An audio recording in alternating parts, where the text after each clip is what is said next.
Die Raumfahrt-News. Starttermin für SpaceX Starship-Flug. Am Donnerstag, 14. März, soll die größte und leistungsstärkste Rakete, die je gebaut wurde, starten.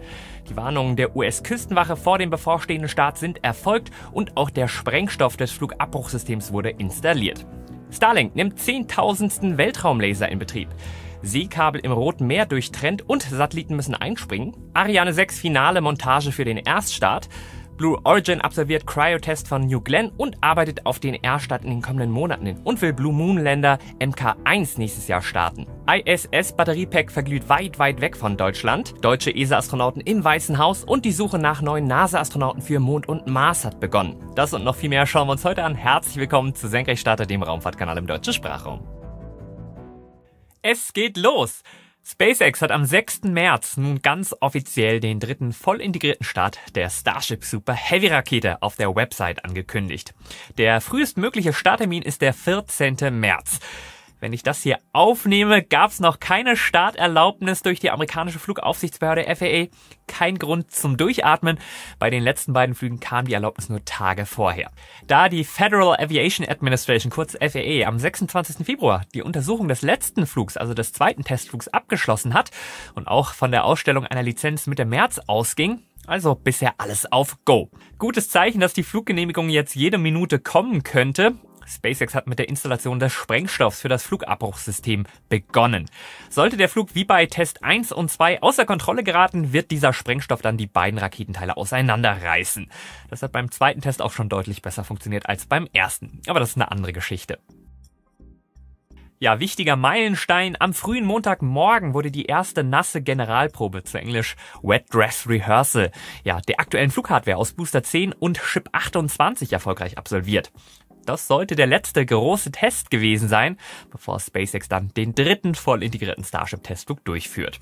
Die Generalprobe endete wie geplant bei T-10 Sekunden, kurz bevor die Raptor-Triebwerke der ersten Stufe des Boosters normalerweise gezündet hätten. Sehr interessant, dass die Probe bei Nacht durchgeführt wurde.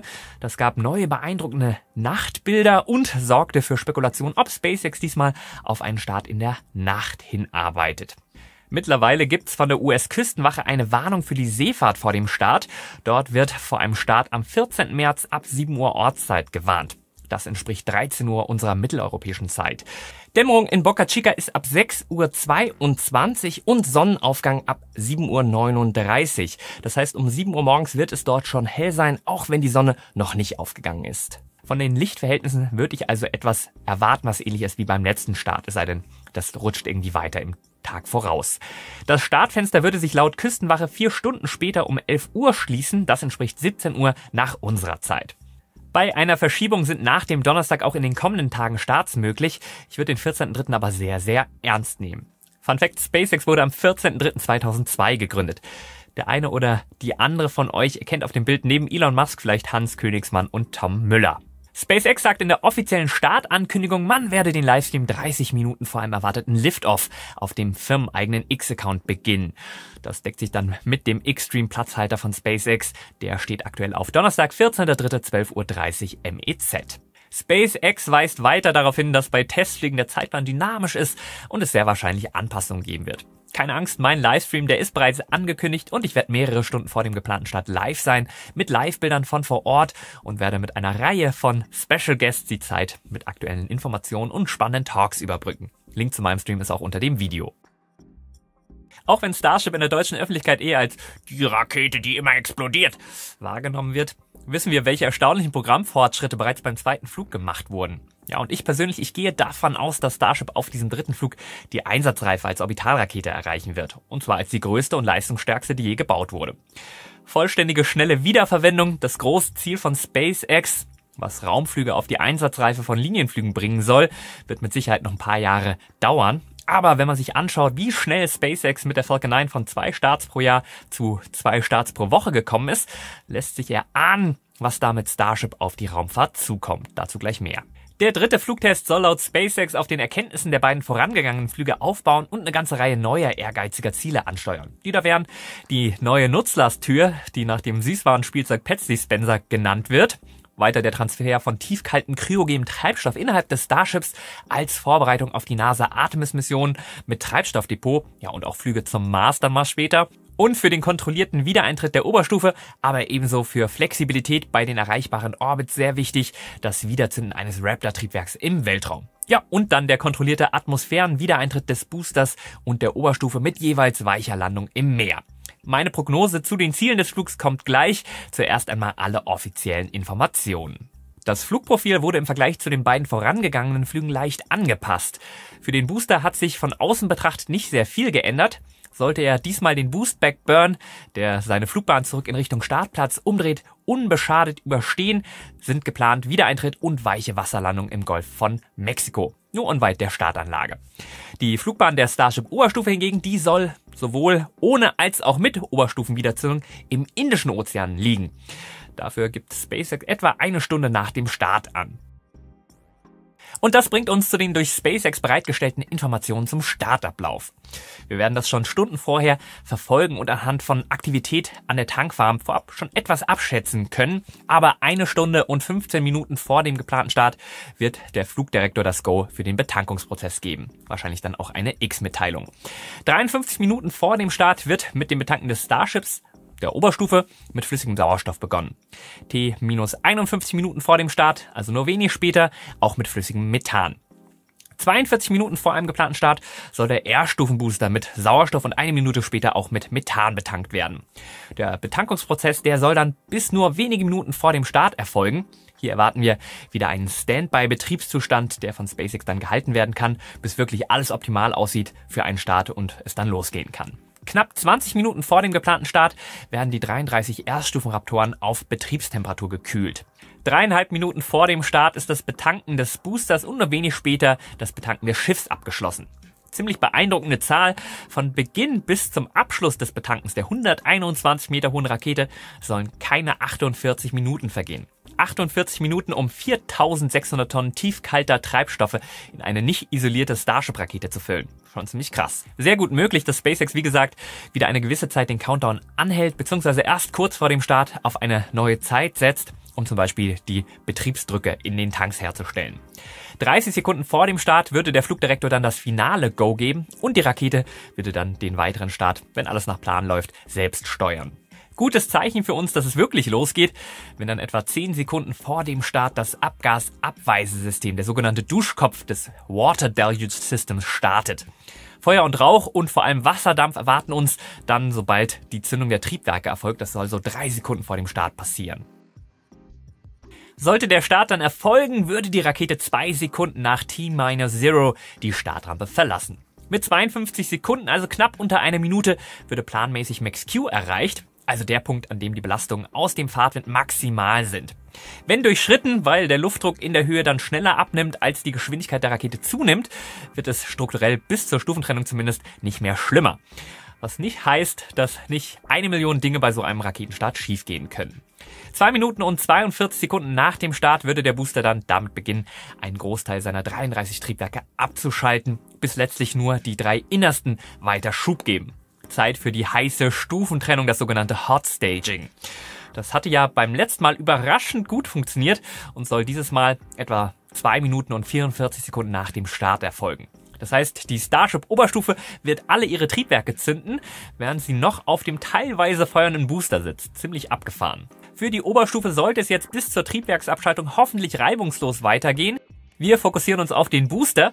Der soll 11 Sekunden nach dem Hot Staging damit beginnen, seine 13 inneren Raptor-Triebwerke zu zünden. Energetisch günstiger wären alle Triebwerke, aber die äußeren, die können nur mit dem statisch zusammengezündet werden und haben weder Schubvektorsteuerung noch Widerstartfähigkeit. Fast 1 Minute lang werden die Booster-Triebwerke gegen die Flugrichtung feuern, um die Flugbahn in Richtung Startrampe umzudrehen. Nach dem Abschalten der Triebwerke wird der Booster noch weiter aufsteigen. Runter kommen sie ja schließlich alle, warum dann Treibstoff verschwenden. Der Wiedereintritt in die dichten Atmosphärenschichten, der den Booster dann schlagartig verlangsamen wird, erfolgt etwa 6 Minuten nach dem Start und wird den Booster von Hyperschallgeschwindigkeit auf schließlich dann Unterschallgeschwindigkeit verlangsamen. Hier kann der Booster dann auch mit den riesigen Gridfins seinen Fall steuern, ähnlich wie die Falcon 9 das macht. 6 Minuten und 36 Sekunden nach dem Start erwartet SpaceX dann den Wechsel zur Unterschallgeschwindigkeit. Obwohl SpaceX mit fast 300 Falcon-Booster-Landungen extrem viel Erfahrung mit dem Landen von R-Stufen-Boostern hat, werden hier sehr viel neue Daten gesammelt werden. Und ich persönlich würde erwarten, dass wenn der Booster nicht weich im Meer landet, hier oder bei der Zündung für die Landung, für den Landing Burn etwas schief geht. Die Landezündung, die ist für 6 Minuten und 46 Sekunden geplant. Sollte alles wie geplant laufen, würde der Booster etwas mehr als 7 Minuten nach dem Start weich im Meer landen und dann dort umkippen. Anders als bei den Falcon-Flügen gäbe es jetzt etwas Luft, denn die Starship-Oberstufe soll erst 8,5 Minuten nach dem Start ihre 6 Triebwerke abschalten. 12 Minuten nach dem Start würde die Nutzlasttür geöffnet werden, durch die auf zukünftigen Flügen die neuen großen Starlink-Satelliten ausgeworfen werden sollen. Etwa 24,5 Minuten nach dem Start würde der Treibstofftransfertest absolviert werden. Darauf wird mit Sicherheit auch die NASA noch einmal gespannter warten. Etwas über 28 Minuten nach dem Start schließt die Nutzlasttür wieder und die Starship-Oberstufe befindet sich dann erstmal im antriebslosen Freiflug mit Isaac Newton am Steuer. Knapp 41 Minuten nach dem Start dann die Wiederzündung eines Raptor-Triebwerks. Sollte die gelingen, denke ich, kann man die Starship-Rakete mit Fug und Recht als einsatzbereit bezeichnen. Noch nicht mit all den Features, die SpaceX vermarktet und die sich Elon Musk für seine Vision von Mond und Mars wünscht, aber potenziell einsatzbereit und in der Lage, mit einem Start weit über 100 Tonnen Nutzlast in den Orbit zu bringen. Knapp 10 Minuten nach dem Triebwerkstest, 49 Minuten nach dem Start, soll die Starship-Oberstufe dann wieder in die Atmosphäre eintreten. Da viel schneller als der Booster, werden hier ganz andere Belastungen auf das Starship und seinen Hitzeschutz warten. Auch die Ausrichtung mit Hitzeschild voran, nicht so ganz trivial. Technologisch ähnlich wie das Space Shuttle, das ja auch mit keramischem Hitzeschild eingetreten ist. Wie gut das letztlich funktioniert, wird sich zeigen. Der Schild aus den vielen Hexagon-Kacheln sieht definitiv besser aus als noch bei den letzten beiden Flügen. So oder so wird das Starship dann eintreten und zur Erde zurückkommen. Wenn nach Plan, dann 1 Stunde und 2 Minuten nach dem Start mit Überschall und dann etwa 1 Minute später mit Unterschallgeschwindigkeit. Wobei dieser freie Fall durch die Steuerklappen kontrolliert erfolgen soll. Letztlich soll das Ganze aber mit einem Bauchplatscher im Indischen Ozean enden. Dann nach Plan 1 Stunde, 4 Minuten und 39 Sekunden nach dem Start. Ich denke, beim Wiedereintritt, da wird was schief gehen, aber das würde wie gesagt der Einsatzreife der Orbitalrakete keinen Abbruch tun und das mit der vollständigen Wiederverwendung, das bekommen die auch schon hin.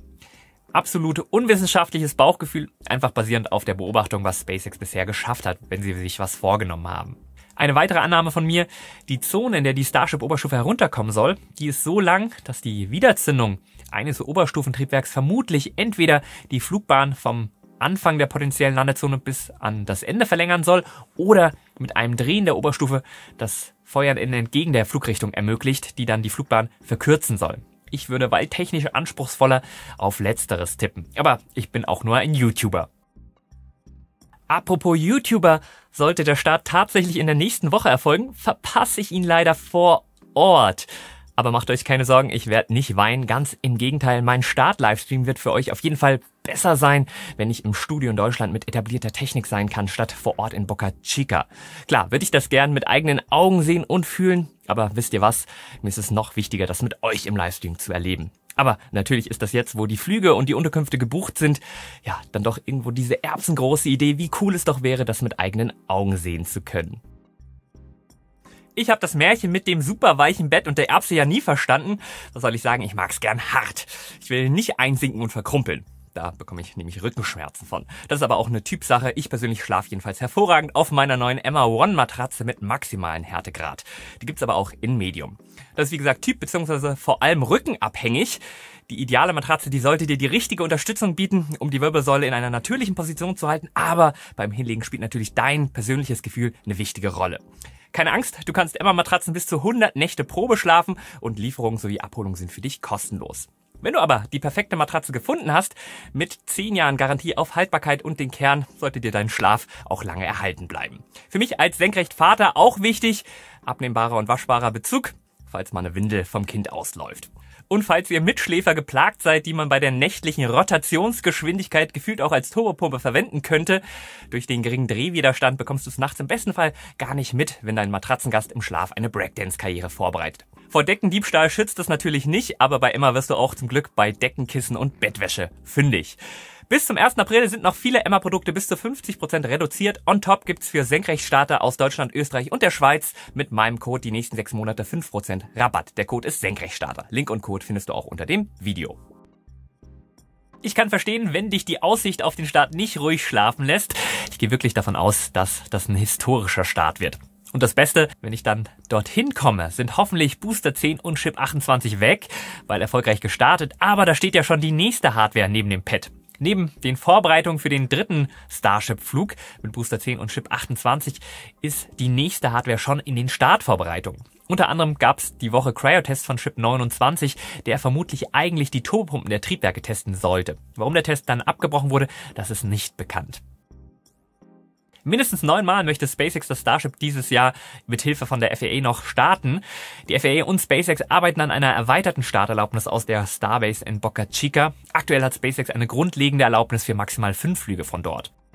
Da SpaceX noch in diesem Jahr damit beginnen möchte, die großen Starlink-Satelliten auszusetzen, was nur mit dem Starship geht, würde ich davon ausgehen, dass der nächste Start bereits Starlink aussetzen wird. Großer Treiber neben weiterem regulären Wachstum von Starlink, Satellitendirektverbindung zu handelsüblichen Handys. Das haben die meisten auch noch nicht so ganz auf dem Schirm, dass das jetzt kommt. Jedoch ebenso der reguläre Internetservice durch niedrig fliegende Satelliten. Obwohl der Mainstream das für eine völlig überflüssige Technologie gehalten hat, wird nicht zuletzt mit jeder Krise leider immer deutlicher, wie unverzichtbar das Ganze ist. Aktuelle Schlagzeile: In den letzten Wochen wurden Unterseekabel im Roten Meer unterbrochen, was laut Washington Post zu einem Kapazitätsverlust von 25% des direkten Datenverkehrs zwischen Asien, Europa und dem Nahen Osten geführt hat. Laut CNN haben die im Jemen ansässigen Houthi-Rebellen die Verantwortung für den Vorfall abgestritten, nachdem die US-Streitkräfte sie als Urheber der Störung beschuldigt hatten. Die Reparatur der Kabel, die soll im besten Fall mehrere Wochen dauern. Der Datenverkehr wird nun über längere Strecken umgeleitet. Für sehr zeitkritische Datendienste soll Satelliteninternet einspringen. Zeitkritisch ist meine Überleitung zurück zu SpaceX bzw. Starlink. Alle seit Frühjahr 2023 gestarteten Starlink-Satelliten verfügen über Laser-Uplinks, wodurch de facto ein weltumspannendes Datennetz aufgebaut wurde. Wie SpaceX beim letzten Starlink-Start mitgeteilt hat, hat das die Anzahl der operierenden Weltraumlaser, also dieser letzte Start, bei Starlink auf über 10.000 erhöht. Krasse Zahl. Ja, Starlink-Starts eigentlich keine Besonderheit mehr. Generell Raketenstarts. Ich mache das jetzt hier bald 5 Jahre und ist schon abgefahren, wie das zur Normalität geworden ist. In der Nacht von Sonntag auf Montag hat SpaceX innerhalb von 24 Stunden das Starship einer Generalprobe unterzogen, 4 Menschen mit Crew 8 für die NASA vom Kennedy Space Center gestartet, eine Ladung Starlink-Satelliten von Cape Canaveral gestartet und mit Transporter 10 mehr als 50 Einzelnutzlasten von der Westküste gestartet. Ja, selbstredend wurden alle eingesetzten Booster gelandet und nebenbei hat SpaceX mit Crew 7 eine weitere NASA-Mission an der ISS und betreibt die größte Flotte einsatzbereiter Satelliten, die je gestartet ist. Stephen Clark von Ars Technica bringt das, wie ich finde, bestens auf den Punkt, wenn er schreibt, kein Land und keine Agentur in der Geschichte der Raumfahrt hat je mit dieser Kadenz wie SpaceX Raumfahrt betrieben. Und auch eine andere Einschätzung von ihm, die teile ich: Wenn SpaceX das Starship jetzt zur Einsatzreife bekommt, wird diese am Montag erstmals erreichte Kadenz bald sehr normal werden.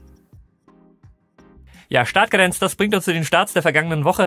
SpaceX hat auf seiner neuesten Mitflugmission Transporter 10 am 4. März mehr als 50 Kleinsatelliten gestartet. Mit dabei der von der Universität Würzburg gebaute Sonate 2. Ein Alleinstellungsmerkmal der Universität Würzburg ist nämlich, dass man dort Luft- und Raumfahrtinformatik studieren kann. Somit wenig überraschend, dass mit dem neuesten Hochschulsatelliten KI-Technologien im All getestet werden sollen. So soll Sonate 2 dank KI eigenständig seine Umgebung analysieren und Aufnahmen starten können. Ich will mehr unbezahlte Werbung für Hochschulen und Studierendengruppen machen. Ja, und bei der Entwicklung und Betrieb des Satelliten waren neben Doktoranden auch Studierende beteiligt. Du interessierst dich selbst für Informatik und möchtest deine eigenen Satelliten programmieren, ja, und steuern? Vielleicht wäre ja dann ein Studium in der Universität Würzburg genau das Richtige für dich. Die letzte auf Transporter 10 ausgesetzte Nutzlast war Methansat für den gemeinnützigen Environmental Defense Fund. Der Satellit, der wird globale Emissionen von Methan verfolgen. Im Gegensatz beispielsweise zu Sentinel-5P der ESA, der jeden Tag eine globale Karte der Methankonzentration erstellt, soll Methansat Methanwerte präzise mit einer hohen Auflösung messen. Von besonderem Interesse da kleinere diffuse Quellen, die in vielen Regionen für die meisten Emissionen verantwortlich sind. Hat leider nicht stattgefunden, der Start der ersten Kairos-Rakete am Samstag, den 9. März, aber die Livestream-Kommentare sind so geil, dass ich sie hier mit euch teilen muss. Look! Go! 4、3、2、1、いけ !0! いけ !いけ !いけ !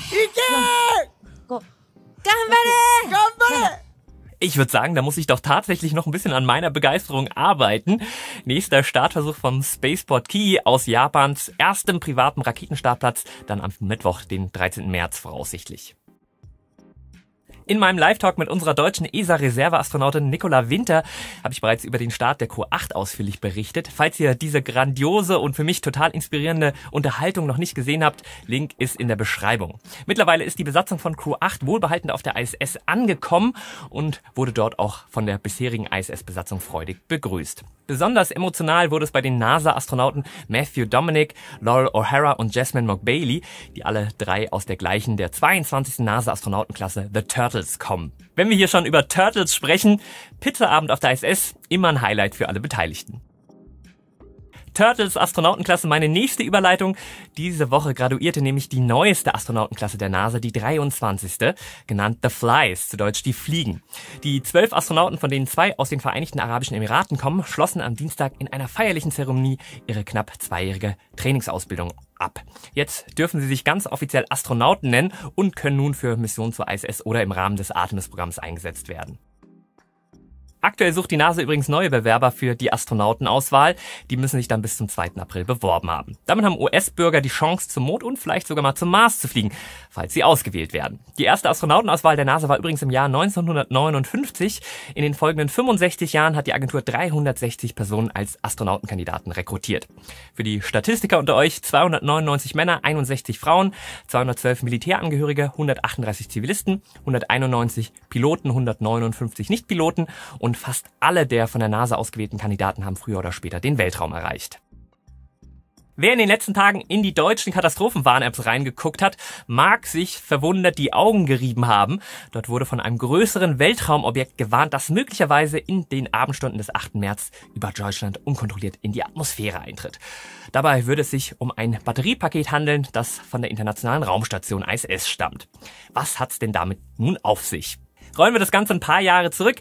Mit dem japanischen Cargofrachter HTV6 bis HTV9 wurden in den Jahren 2016 bis 20 neuartige Lithium-Ionen-Batterien zur ISS gebracht und die alten Nickel-Wasserstoff-Batterien bei Weltraumausstiegen ausgetauscht. Normalerweise wurden dabei die alten Batterien zusammen mit dem jeweiligen HTV zum kontrollierten Wiedereintritt gebracht. Bei der letzten Lieferung der neuen Batterien im Jahr 2020 musste das HTV9 jedoch von der ISS ablegen, bevor die Batterien ausgetauscht werden konnten. Somit verblieb das Batteriepack auf der ISS ohne japanisches HTV. Nachdem die Batterien dann ausgetauscht wurden, musste man das Batteriepack mit dem alten Batterien nun irgendwie loswerden. Man entschied sich daher, das gesamte Pack im März 21, also vor 3 Jahren, mit dem kanadischen Robotikarm über Bord zu werfen. Die Restatmosphäre auf Höhe der ISS, die würde dann dafür sorgen, dass diese nach einigen Jahren in der Erdatmosphäre verglüht. Ja, und genau das ist jetzt am späten Abend des 8. März geschehen. Da bei dem 2,6 Tonnen schweren Batteriepack davon ausgegangen wurde, dass aufgrund der hohen Dichte bis zu einer halben Tonne den Wiedereintritt überleben könnte, entschied man sich wohl, dazu sicherheitshalber die gesamte deutsche Bevölkerung durch die Nina-App zu warnen. Ja, die Bild, die sah schon das Aschenbrödel-Schloss unter Beschuss. Fun Fact: Dieses architektonische Meisterwerk heißt Schloss Moritzburg. Da hätte ich die Zerstörung doch schon persönlich genommen. Letztlich ist das Paket übrigens dann vor Yucatan im Golf von Mexiko runtergekommen. Da wir alle dieses hochdramatische Ereignis wohl unbeschadet überlebt haben, yay, kommen wir nun zu weiteren erfreulichen News. Im Rahmen seiner USA-Reise nahm der Bundeswirtschaftsminister Robert Habeck die Koordinatorin der Bundesregierung für Luft- und Raumfahrt Anna Christmann sowie die beiden deutschen ESA-Astronauten Alexander Gerst und Matthias Maurer mit. Sie besuchten in Washington D.C. zunächst das NASA-Hauptquartier und wurden dort vom NASA-Administrator Bill Nelson und seiner Stellvertreterin Pamela Milroy begrüßt. Anschließend ging es für die Delegation ins Weiße Haus. Dort warb die Delegation für den Mitflug der beiden deutschen Astronauten im Rahmen des Artemis-Programms zum Mond. Wir drücken die Daumen, dass das klappt. Sind wir wieder bei der NASA? Manchmal sagen Programmabbrüche ja eine ganze Menge. Die NASA hat das milliardenschwere Satelliten-Service-Technologieprojekt OSAM-1 aufgrund von erheblicher Verzögerung und Kostenüberschreitung und technischer Herausforderungen abgebrochen.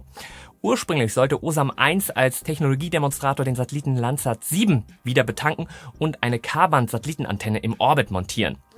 Was ich interessant fand, OSAM 1 war eines der wenigen NASA-Projekte, das nie unter Finanzierungsproblemen gelitten hat. Die Politik hatte regelmäßig mehr Geld für das Programm bereitgestellt, als von der NASA eigentlich beantragt. Die Gesamtkosten des Projekts stiegen von ursprünglich geschätzten 600 bis 700 Millionen Dollar auf 2,05 Milliarden Dollar. Ja, der Hauptlieferant Maxar hatte mit erheblichen Verzögerungen und technischen Problemen zu kämpfen, was zu einem Teil der Kostenüberschreitung und Verzögerung beitrug. Es gibt Raketenstarts, die werde ich nie vergessen. Definitiv mit dabei der Seitwärtsstarter der Rocket 3 von Astra. Das Unternehmen Astra wird jetzt durch seine Gründer Chris Camp und Adam London für 50 Cent pro Aktie übernommen und privatisiert. Der Marktwert von Astra ist auf 13 Millionen Dollar gesunken, nachdem die Bewertung 2021 noch bei 2,6 Milliarden Dollar gelegen hatte. Astra wurde 2016 gegründet und sollte kleine Raketen in Massenproduktion herstellen, die man mit Startinfrastruktur in Containern potenziell überall auf der Welt starten können sollte. 2 Rocket 3 haben tatsächlich auch die Umlaufbahn erreicht.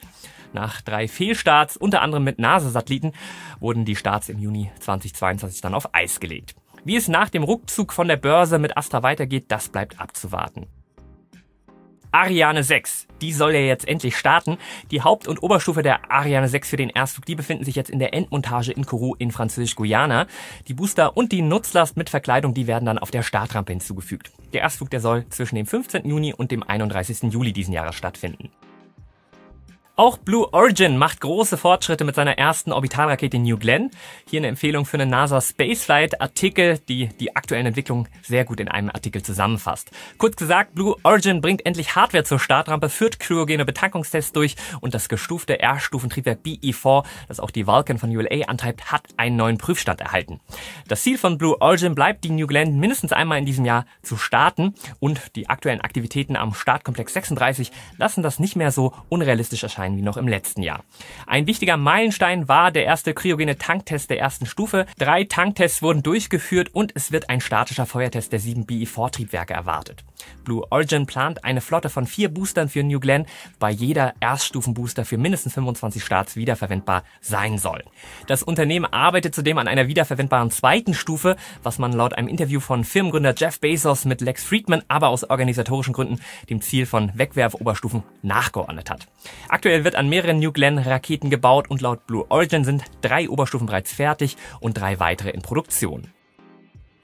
Und hier noch eine Empfehlung für einen Artikel, diesmal von Eric Berger von Ars Technica. Der zeichnet nach, dass man sehr wahrscheinlich mit der Ankündigung von einem Crew-Raumschiff von Blue Origin in nächster Zeit rechnen kann. Viele der Pläne von Blue Origin wie private Raumstationen schreien geradezu nach eigenen Crew-Kapazitäten. Aus dem Commercial Crew-Programm der NASA war Blue Origin vor Jahren rausgeflogen, aber es liegt nahe, dass die Pläne nie ganz beerdigt wurden. Bei der Performance von Boeing wäre das für die NASA vielleicht auch besser gewesen oder der bessere Kandidat gewesen, wobei viele Experten ja der Meinung sind, dass der Commercial Crew Ansatz der NASA politisch keine Chance gehabt hätte, wenn man den großen Favoriten Boeing nicht dabei gehabt hätte. Wie die Zeiten sich ändern. Und seien wir ehrlich, höchste Zeit für einen ernstzunehmenden Konkurrenten für SpaceX, vielleicht ja durch Blue Origin.